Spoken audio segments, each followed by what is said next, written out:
here. Let's go and say hi. One trusts you have met Shenhe. So, are you getting along quite well? So far so good, yeah. So, you know Shenhe too, Cloud Retainer? Naturally.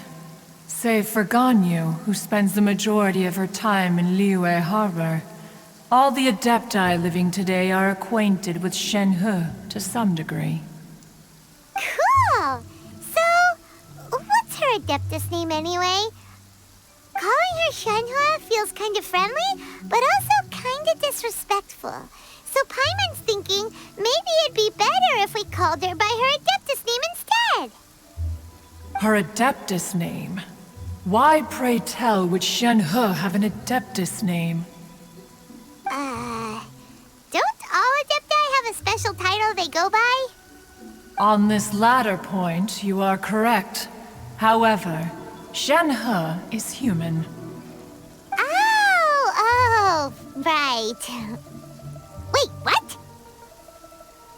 What? You knew already? So is Paimon the only one who didn't know?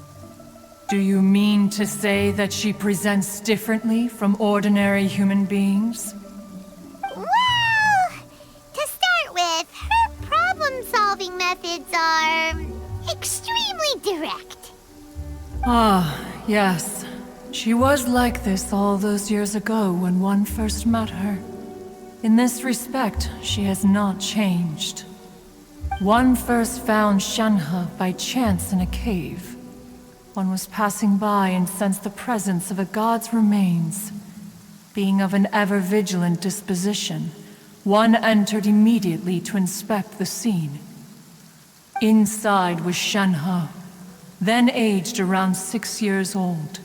In her hand, she held a dagger with which she was confronting a monster that was the god's remains incarnate. That sounds so dangerous. When one arrived, she had already been locked in confrontation with this monster for several days.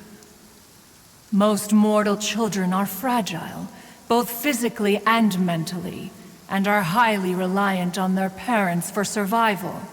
But not so her. That she was able to endure such terrible danger was due not only to her strong willpower, but also to the bloodlust and homicidal instinct with which she was born. One dealt with the monster, yet she still refused to lower her guard. She even pointed her dagger in one's direction and remained ready to strike. Only after she was satisfied that one had no intention to cause her harm did she finally relent. She then passed out without uttering a single word. In other words, if you hadn't passed by that day, Shenhe might have... Not necessarily. Upon one's arrival, one could sense that the god's wrath was gradually receding. Even had the stalemate continued, one suspects that Shenhe may have still emerged the victor of the confrontation. That's still so dangerous, though. Why was a tiny little kid battling against the wrath of a god in the first place? Alas, the mortal world is rife with suffering of every kind, and she had experienced her fair share of this, even at a tender age. Seeing that she was homeless, one decided to adopt her. Indeed, it is one to whom she refers. Shenhe has an extraordinary constitution, making her well adapted to practicing the Adepti arts. All the Adepti cherished her talents, and so we were willing to train her. However, her homicidal urges did not subside with age. Rather, they grew stronger day by day. Mooncarver once performed a divination for her. He declared that her fate is to bear the curse of calamity. Consumed by malevolent energy, she is prone to bring harm to those around her. Such is the magnitude of the danger this poses, that her soul must be bound with red ropes to keep her homicidal instinct at bay.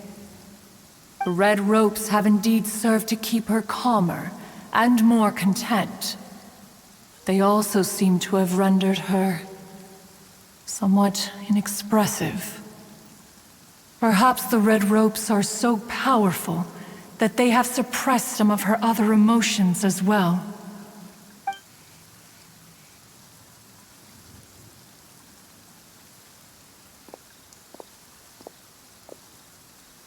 It is only by fate that people's paths may cross.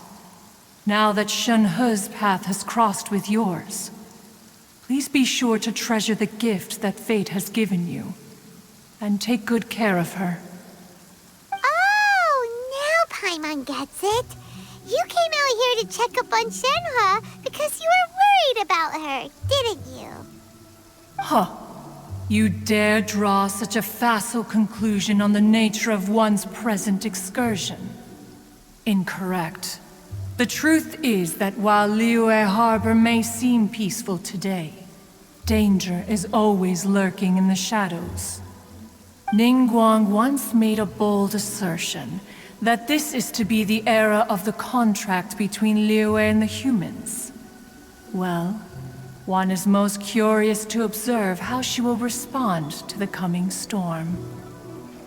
If she handles it admirably, one is willing to be a witness to her achievements. But if she does not, the Adepti shall not hesitate to seize control. Let us conclude our conversation here for today. One has occupied enough of your time, and night is approaching. Be sure to get ample rest. Hey! So, Shenhe... Master has relayed my situation to you, I take it. Oh? How did you know? I'd intended to wait until you came back before going to sleep, but I didn't hear you come in. I was worried that something may have happened to you, so I went outside to check and caught sight of my master. On top of this, you have been acting very strangely around me this morning, causing me to suspect that my master must have told you everything about me. After all, Master is... very talkative. Sorry, Shenhe. Paimon had you down as an Adeptus this whole time, but it turns out Paimon was wrong. It's okay. I don't mind. The fault is mine for not explaining everything to you sooner, because in my experience, trying to explain is a futile pursuit. Still, though you mistook me for an Adeptus, you never treated me as distant and unapproachable. Instead, you treated me as you would a friend. For this, I am very grateful indeed. To be fair, we've met our fair share of real Adepti, too. Anyway, now it's settled. From now on, you're our friend. Whether you're an Adeptus or a human isn't the important thing. First and foremost, we're just plain old friends. Got it. Although I don't know quite what it entails in terms of what I have to do, I must say I like the title friend very much indeed. Great! Well, now that we're all rested up, we should start searching for the other 2 items on the list. But before we do that, let's go to the building site and ask Ningguang's little helper how the progress is going. After all, Sunset Vermilionite is so rare. Paimon doubts many competitors will really be able to find any. If it turns out some of them have given up already, we'll be able to take things a little more slowly. Oh, and another thing. We bought some grilled chicken drumsticks on the way back last night. There was a place just outside. Here's one for you, Shenhe. Try it! They're so good. I concur. It has a rich flavor, far more agreeable than those I've cooked for myself in the wilderness in the past. Look! The Jade Chamber is floating into the sky! But it seems to be tied down by something. That's because it's not finished. Hey, Bylin! And hey, Beto! And hey, person Paimon doesn't know? Given the enormous scale of the Jade Chamber, we split the construction work into 2 phases to make sure the structure remains balanced. Before we find some suitable Plaustrite, we build the Jade Chamber's keel at ground level. Once the Plaustrite is ready, we place it into the keel and let the partially constructed Jade Chamber rise up to the height of the surrounding mountain peaks. The remainder of the construction work is then carried out at that altitude. Once everything is ready, we release the iron tethers and allow the Jade Chamber to rise to its target altitude. Miss Bywin, we've brought some new materials to submit. One moment, I'll be right there. The construction work has only been able to progress this rapidly thanks to the Plaustrite provided by you.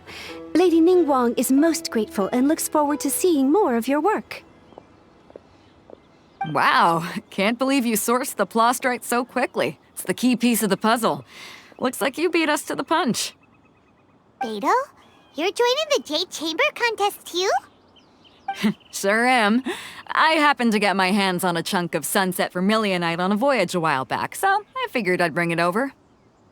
Huh. So even though it's rare, we're not the only ones who managed to get a hold of it. Oh, I've got some introductions to do. This is the renowned Miss Yun, or Yunjin, probably the most famous figure in the Liyue opera scene. Greetings. These two are Paimon and the Traveler, both good buddies of mine. And this is... sorry, not sure we've met. Shenhe. I am their... friend. Good to meet you. A friend of a friend is my friend too. Or, as I like to say, a mate of a crewmate is part of the crew. Miss Yun is also here for the contest. Turns out she needed to borrow a boat, so we came together. It's an honor to finally meet you both. I've heard much about you. Miss Shenhe, though we are only meeting for the first time, I have a feeling that we will get along very well indeed. To be honest with you all, I am in great need of this opportunity to ask Lady Ningguang a question. That's why I joined the contest. Thanks to my father's connections, I was able to acquire a specimen of the Plaustrite required. Fortunately, it was approved for submission, despite being a little on the diminutive side. Wow. So it looks like the three of us are competitors now. Excuse me for prying, Miss Shenhe, but are you competing as well? No, I don't have any questions for Ningguang. I just wanted to help him win. In that case, I have a proposal to make. Lady Ningguang said that the first 3 contestants to procure all 3 materials will be awarded the chance to ask a question. Well, there are 3 teams here. We can split the prize between us. Instead of competing against each other, we could work together to secure the top 3 places between us. What do you think? Sounds great, but how does that change things exactly? I think I see where you're going with this, Miss Yun. The Plaustrite was the most difficult item to source by a long shot. Luckily, all 3 of us managed to get our hands on it. The 2 remaining items aren't quite so rare, so as long as one of us finds a way to source it, the other 2 can hop on the bandwagon. How'd I do? Is that what you had in mind? Precisely. Huh. Interesting approach. Okay then. All right, I'll go first. I have some leads on these wonder cores. From what I've heard, the core itself is really not that difficult to make. The hard part is getting hold of the ore used as raw materials. I'm gonna head back to the ship and ask Suling if he's heard of them. You guys... We will head into town and seek advice from Master Zhang of Hanfeng's Ironmongers. Thoughts? Wonderful. We'll split into teams then, and whoever makes progress first brings all of us a step closer to victory. I'm gonna take off. See you later. Okay, let's go! By the way, what question are you gonna ask Ningguang Yunjin? I'm looking for a venue to host the performance of our new opera. Lady Ningguang has excellent judgment, so I would like to hear her opinion. Ooh, what's the opera called? Paimon wants to go see it. The opera is a labor of love by my father. He wrote it based on a popular urban legend about an evil spirit and an adeptus. It's called The Divine Damsel of Devastation. Ah, hello. Are you here for something off the shelf, or do you need something forged? Excuse me, Master Zhang. We were wondering if you'd heard of something called a Wonder Core. Of course I have. Sorry, who's asking? My name is Yunjin. Perhaps you don't know me, but I believe that you forged some weaponry for my father in the past, for stage use. Yunjin? Stage use? Oh, so you must be Miss Yoon. Sorry, my brain's finally caught up. It's not used to doing much beyond bashing a hammer all day. Everyone's heard of you, Miss Yoon, even folks who don't make it to the opera all that often.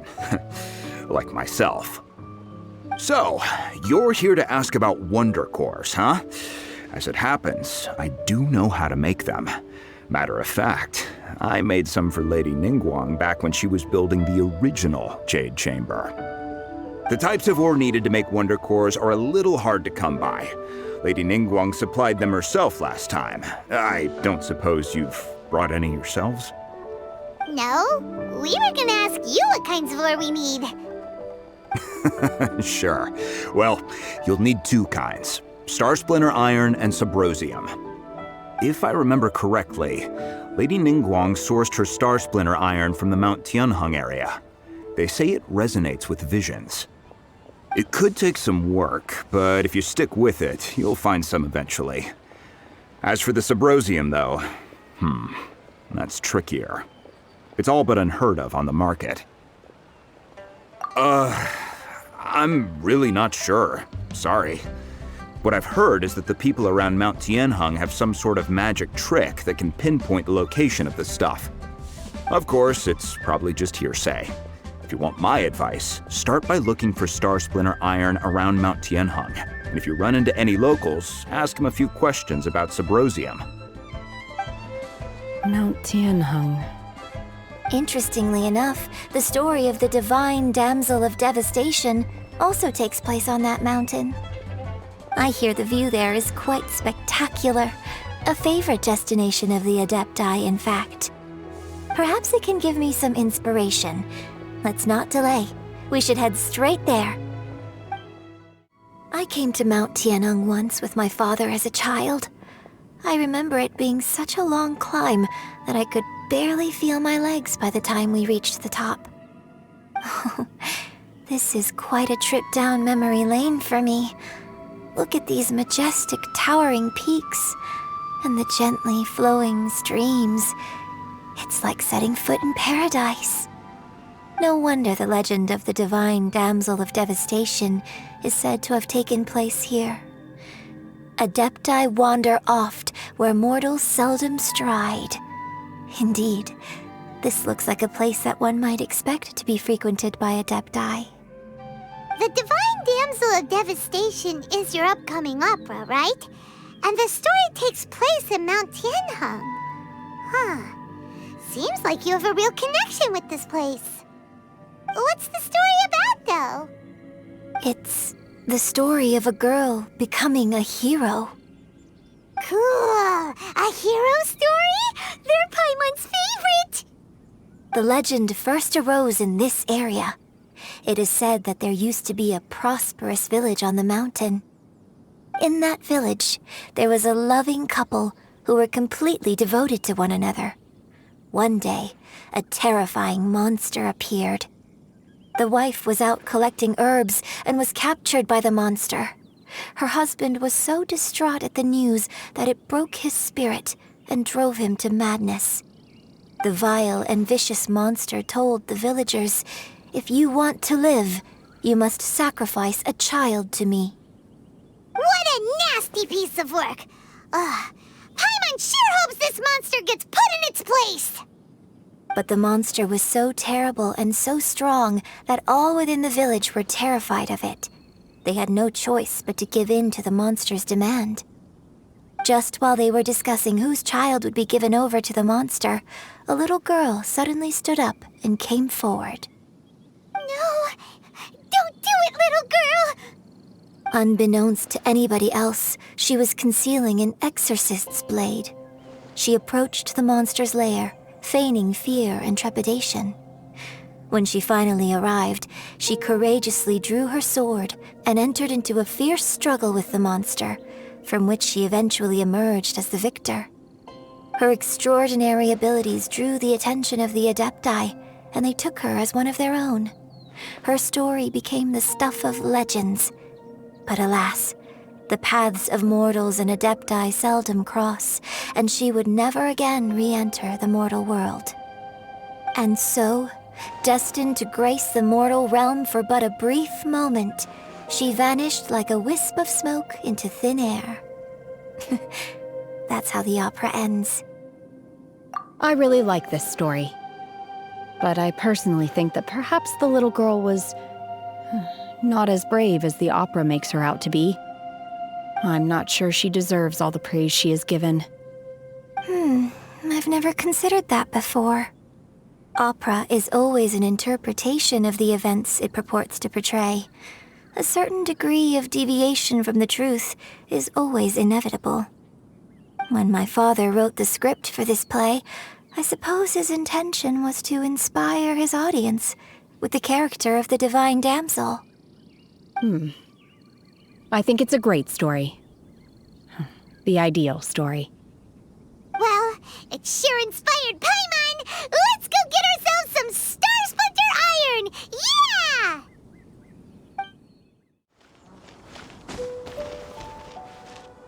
This should be enough Star Splinter Iron. Now we just need to find that Subrosium.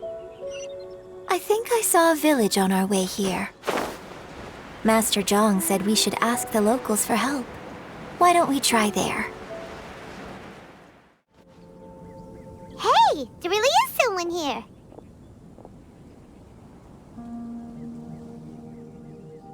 Yunjin, looks like you were right. Excuse us, sir. Can we ask you something? Huh. He didn't seem to catch that. Hello, sir. We were just passing by and wanted to ask if you happen to know anything about Subrosium. Is he trying to tell us to look for clues in the village? Well, whatever. Guess we're on our own here. Shenhe, Yunjin, let's have a look around. Sorry, you can go ahead without me. I'd like to have a word with this gentleman. If that's okay with you, Uncle Mingjin. It's... Shenhe. Shenhe. You're alive. The rumors were true. So, all these years?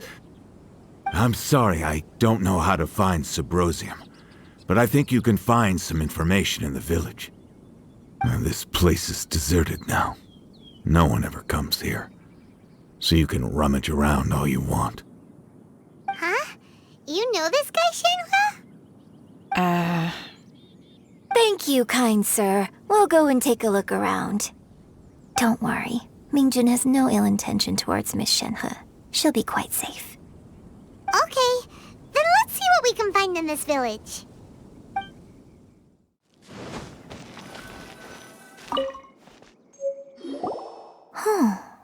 What's this?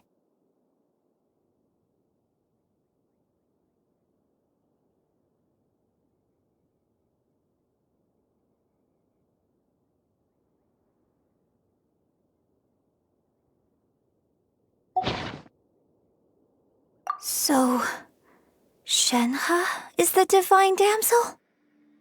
Now that I think about it, she does behave rather like an Adeptus, and she is about the right age.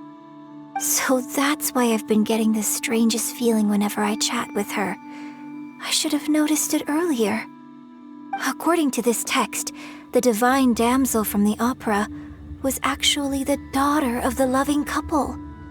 And she didn't volunteer.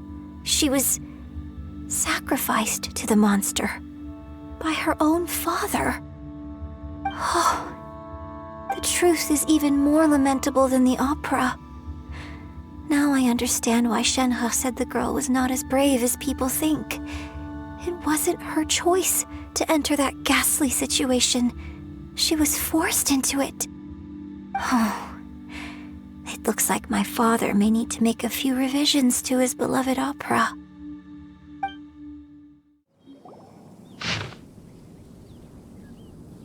So it seems that Shenhe's father thought he was summoning a benevolent deity using a magic incantation. But in fact, he summoned an evil god's remains, which took the form of a monster. His obsessive yearning for his deceased wife led to a terrible tragedy. The villagers moved away in fear, without ever learning the truth. And now, this place is deserted. Still, I do wonder what the connection is between Shenhe and Mingjun. We've looked everywhere, but still no mention of Sabrosium. Let's have a look over there. This is it!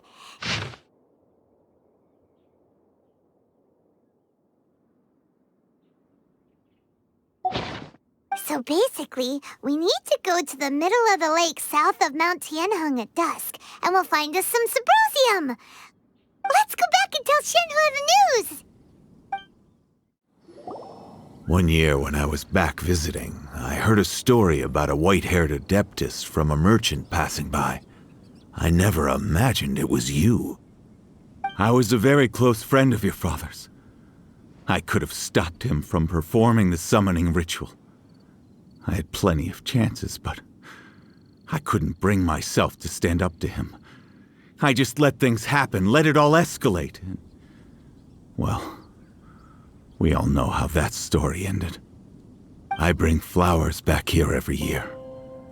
And each time I wish I had a chance to apologize to you. Apologize for what? If you'd stopped him, he'd only have found another way. There is nothing he wouldn't have done for his true love. Nothing. Do you still hate him? I don't know what I feel. I'm told my fate is to bear the curse of calamity, so my master bound my soul with red ropes to curb my aggression. But it also dampened my emotions, making me dispassionate, like the Adepti. So if you ask me how I feel about the past, if I hate my father or not, the truth is, I feel nothing at all. It must have been so tough for you all these years. Shenhe, we're back! Oh, then I will leave you all in peace. Shenhe, it brings me some solace knowing that you are okay. I'll tell you more about the old times next time we meet. Thanks, mister. We found some info in the end.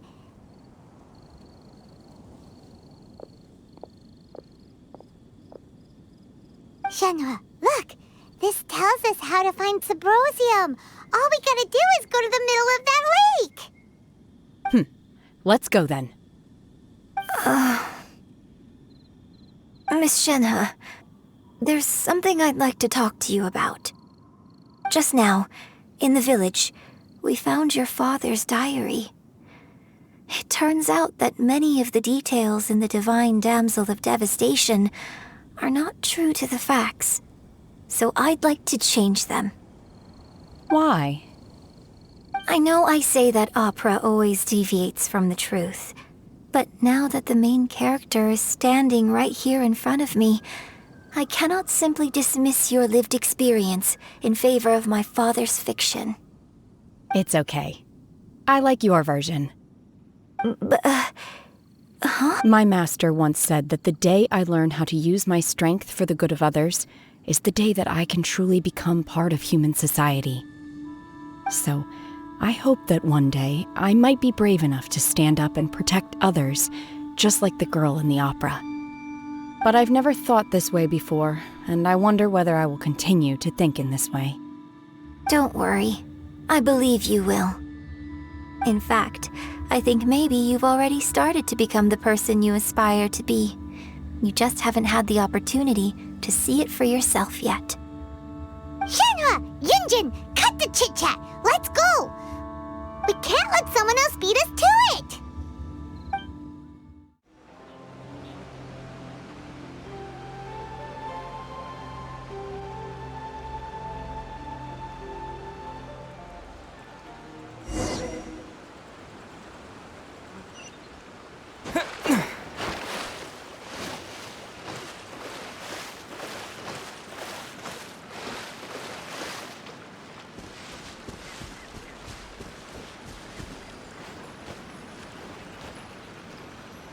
That's everything we need! Let's head back and report in! Paimon's curious if Beto's made any progress.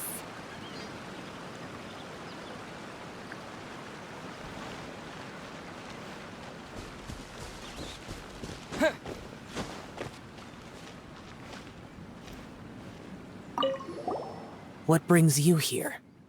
Have they found a solution to the danger in the sea? Ningguang didn't tell you. Something has happened in Guyan Stone Forest.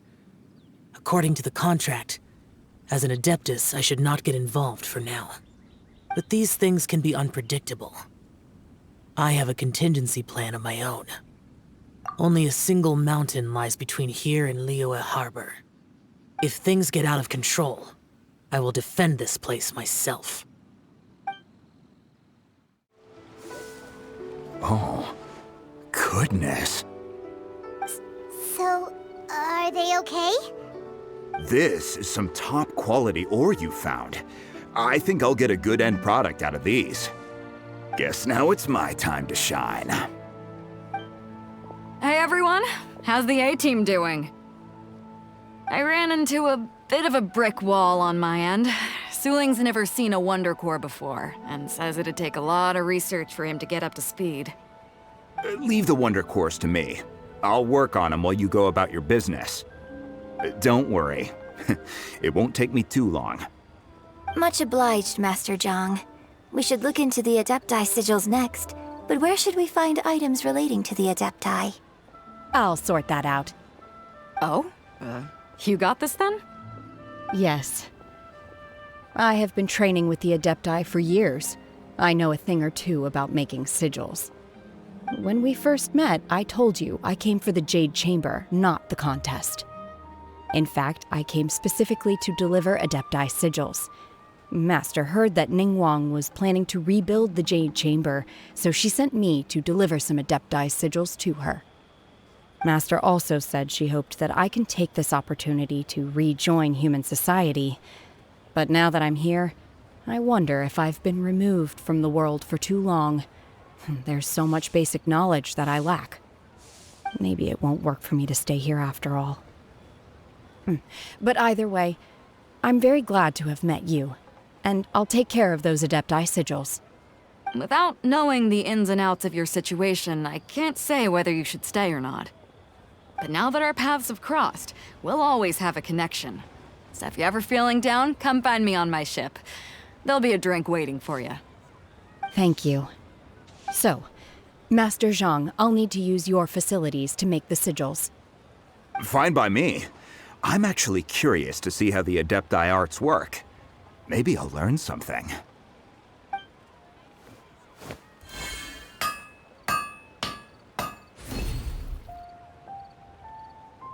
Whew. The sigils are ready. Though they are in some respects inferior to my master's, I can assure you there will be no quality issues. I've finished forging the things you asked for, too. Great! Let's go submit them before someone else gets there ahead of us!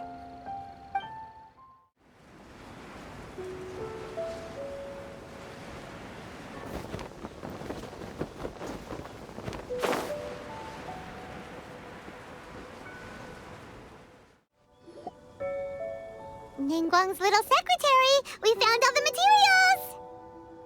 Oh, already? All three of you found them together. Okay, I see. The Wonder Cores and Adepti sigils look good. It seems that we found our winners. I hereby announce that the winners of this material procurement contest are the Traveler, Yunjin, and Beidou. What? It's over already? I haven't even found the Plaustrite yet! I can't believe it. So close, but so far. I'd like to invite our three winners to please proceed to the Jade Chamber, where Lady Ningguang is waiting for you. Huh? Where's Beidou? She was right here! Captain Beidou has some business to attend to. She will join later. Please come with me for now. Alright then. Guess we'll head on up to the Jade Chamber first. This has been a long time coming. The last time we went up to the Jade Chamber was ages ago.